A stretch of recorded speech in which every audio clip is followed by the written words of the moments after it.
Let's learn how to share someone's story on Instagram. So welcome back to another simple app tutor video everyone. In this video, we'll show you how you can share someone else's story on Instagram. Whether you want to share it with your friends in a private conversation or simply reshare it on your Instagram story, then follow our step-by-step tutorial. This works on both iOS and Android devices, so without wasting your time, let's start with the video. The first step is to open the Instagram app and make sure you are logged in. Let's say you want to share a specific story with your friends or family members. I'll open up this story, and then click on this share button at the bottom right corner of the screen. This sharing menu will pop up and I can select the person whom I want to send this story.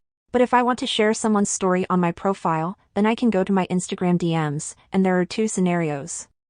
When I open a chat, I can see that this person mentioned me in an Instagram story. When I open it, I can click on this Add to your story button and then the story editor will pop up. We can add different elements if we want to and click on your story to share it on our profile. And the last step that we have is if someone doesn't mention us in a story but we want to share it on our profile.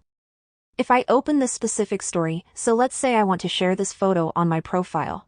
This person didn't mention me, so I don't have that Add to your story button. So what we will do is to take a screenshot. So screenshot that story, and then open your Instagram camera. Now just open the photo gallery and select the screenshot that we just took. And those are 3 different methods on how you can share someone's story on Instagram. Thanks for watching and I'll see you soon.